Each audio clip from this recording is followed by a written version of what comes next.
Bueno, buenos días para todas. Este pequeño video tiene la intencionalidad de suplir el encuentro que no pudo ser ayer y que era muy importante para el proyecto anual de esta cátedra. En tanto, la idea era poder discutir desde qué lugar nos parábamos para abordar la didáctica.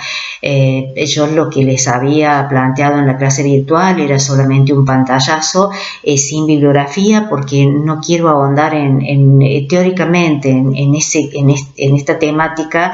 Quería más bien discutirla en clase, porque prefiero, digamos, profundizar en los temas que vienen a continuación, pero es importante también de que podamos dilucidar desde qué lugar nos estamos posicionando para abordar la didáctica. También reforzar la idea de que no es el único lugar, que no es la única didáctica, sino que es esta postura que toma esta profesora porque cree que es lo mejor para poner en disponibilidad de ustedes. ¿Desde qué paradigma? Es decir, ¿desde qué modelo estamos posicionados? Yo les hacía en un breve recuento histórico, les contaba que el campo de la didáctica al principio tenía una concepción del enseñar y el aprender técnica, ¿no? Cerrada, de un modelo prescriptivo, normativo. Se enseña de esta manera porque se aprende de esta manera, ¿no? Incluso muy impregnada de la psicología. Si se aprende de esta manera, entonces se enseña de esta manera. Por eso se conoce aquellas primeras ideas de enseñar y aprender que la didáctica planteó, se la conoce bajo el nombre de paradigma instrumentalista, ¿no? Porque es pensar que la didáctica viene a dar recetas de cómo se enseña y de cómo se aprende, de que esas recetas se dan a partir de un modelo único, ¿no? Absolutamente despojado de toda complejidad histórica, cultural, política, económica, etc. Quiero decir que un profesor siempre, y fíjense que se confundía esto con una cuestión de justicia social, de justicia escolar, siempre enseñar de la misma manera, siempre evaluar de la misma manera, ¿no?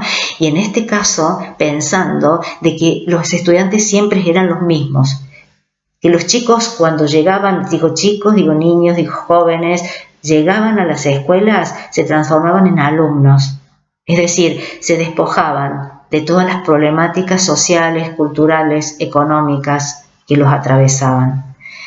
Por supuesto que una manera tan prescriptiva y tan cerrada de ver la didáctica entra en crisis. Entra en crisis en los años 60, donde entran en crisis muchos discursos de la sociología en general, de las ciencias sociales en general diría, y en la didáctica en este caso en particular. Pero recién en los años 80 es que dentro del campo de la investigación científica se va a decir, esto realmente no puede seguir así. ¿Por qué? Porque la manera de entender a la enseñanza y al aprendizaje deja de lado todos los condicionantes sociales. Y fíjense qué curioso, hasta ese momento los especialistas en pedagogía, en didáctica, eran especialistas de escritorio. Es decir, la didáctica era un saber de escritorio. ¿Qué quiero decir con esto? Que aunque les parezca increíble lo que les voy a decir, los especialistas en didáctica, los pedagogos, no iban al aula, no iban al campo de estudio, sino que justamente por aquello que les acabo de decir, que se enseñe de una sola manera, ¿no? Que el estudiante básicamente tiene un rol pasivo, que el profesor tiene el rol activo, que el estudiante es una tabula rasa, que el profesor tiene el saber. Entonces, frente a esas ecuaciones tan cerradas, no había por qué discutirlo. En los años 80, sin embargo, esto implosiona. Se dice, esto no puede ser así, sino que hay que ir y ver qué sucede en las escuelas. Aunque les parezca imposible, hasta ese momento no se iba a las escuelas a ver realmente qué sucedía en estos procesos de enseñar y aprender. Cuando los técnicos, los especialistas van a la escuela, y ya dejan de ser tan técnicos, ¿no? Porque empiezan a ver que no se aprende de la misma manera ni se enseña de la misma manera. Que aún un mismo profesor, con las mismas clases programáticas, no son los mismos profesores en un aula que en otra aula. Porque los condicionantes sociales siempre interfieren. en todos los procesos de aprender y de enseñar. Entonces, dentro del campo de estudio de la didáctica, se toma una decisión que fue suicida. La didáctica planteó que no tenía nada para decir en concreto. ¿Por qué? Porque todo era relativo a la situación. Es decir, desde ese paradigma prescriptivo, normativo, que hay que hacer así, o sea, que son pasos cerrados, el enseñar y el aprender. ¿Se acuerdan eso que yo les decía el otro día en clase, que había concepciones de que las clases se planificaban con inicio, desarrollo y cierre? Todas estas cuestiones se dejan de lado y se dice, en realidad, la didáctica no puede decir nada, porque todo es relativo a la situación. Entonces se pasa, fíjense qué curioso, se pasa de un lugar normativo cerrado absoluto a un lugar totalmente abierto, es pendular, y eso también le provoca su propia muerte. A punto tal, miren lo que les voy a decir, a punto tal que la didáctica es sacada de los planes de estudio. Es decir, los profesorados no tenían este espacio curricular. Miren lo que les digo. Y sí, porque si les acabo de decir que del mismo campo de conocimiento se decía que todo era relativo a la situación y que todo era susceptible de interpretarse in situ en el lugar, entonces no había nada que decir y por lo tanto la didáctica es extirpada de los planes de estudio. Recién en la década del 2000, o sea, yo sé que muchos son muy jóvenes y ven esto y dicen, bueno, hace 22 años, pero para una producción científica 22 años es algo muy nuevo. Recién en ese momento, la didáctica toma otra decisión y dice, la didáctica no puede dar recetas, ni hay un método único para enseñar, ni tampoco se aprende de una misma manera. Pero tampoco todo es relativo a la situación.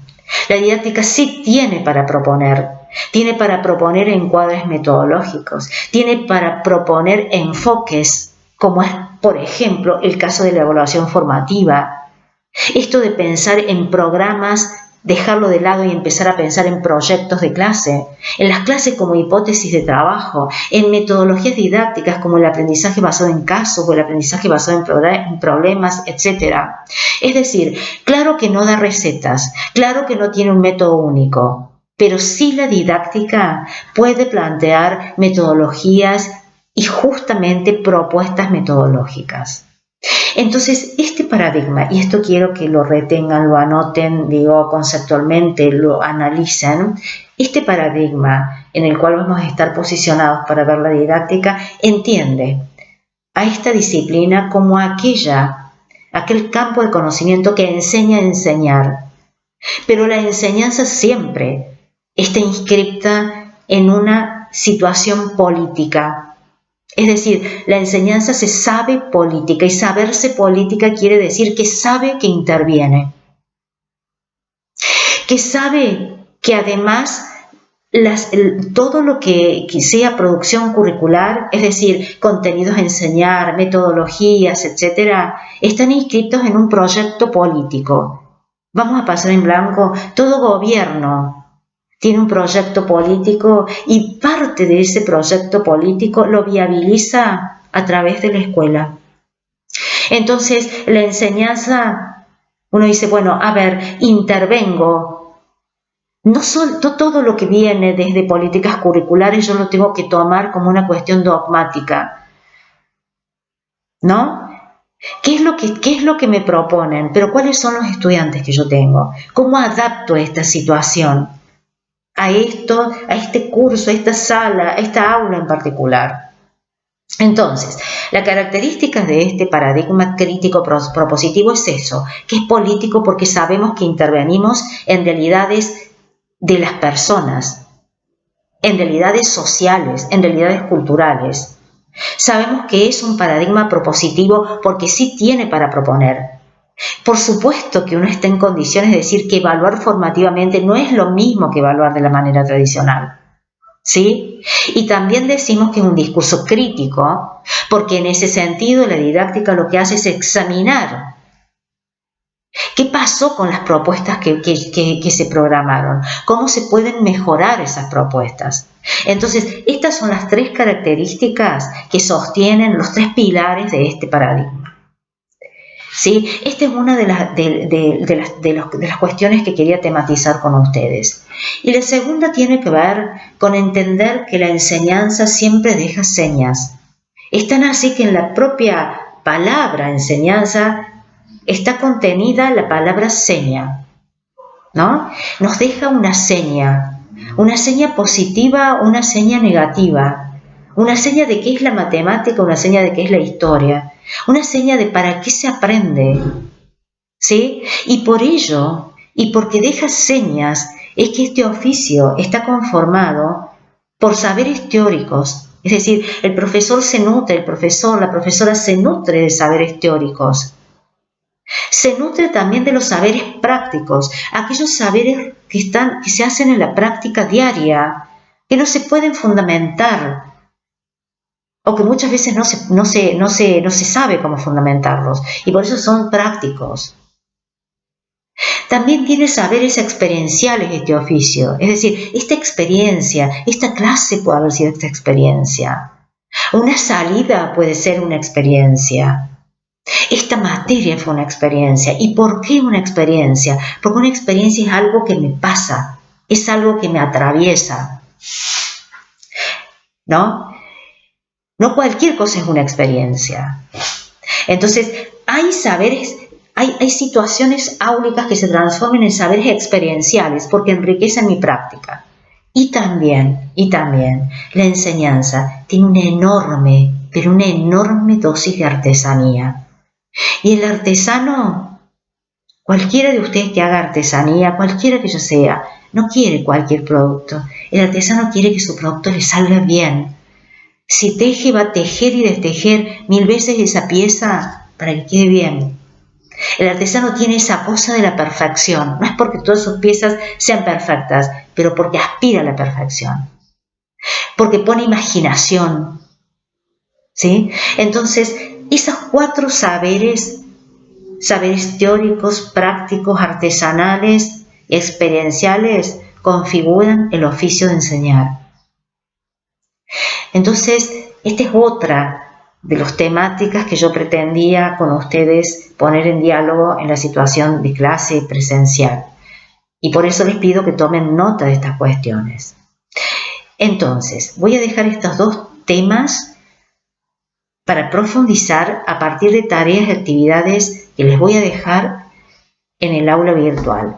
Y además, les voy a compartir una pequeña capsulita con un tutorial para que ustedes se animen a usar el portafolio virtual. Porque yo les decía el otro día en el encuentro presencial que la bimodalidad no tiene que ver con la pandemia, sino tiene que ver, tiene la intencionalidad, mejor dicho, de que ustedes se socialicen en la transmisión en entornos virtuales, ¿no? Que se socialicen con aplicaciones, etc. Entonces, les voy a dejar una pequeña capsulita para que ustedes hagan las actividades en el portafolio, para que vean cómo lo pueden compartir conmigo. En caso que no tuvieran un dispositivo apto para ello, que les fuera muy engorroso hacerlo, bueno, me lo envían en un Word. Pero anímense a esto de la artesanía, ¿no? Anímense a trabajar en los entornos virtuales y a crear composiciones que tengan esta dualidad de la digitalización y también de esto de la presencialidad. Así que los dejo con estas 2 ideas y nos estamos encontrando en el próximo encuentro. Les mando un enorme abrazo a todas y espero que se encuentren muy bien.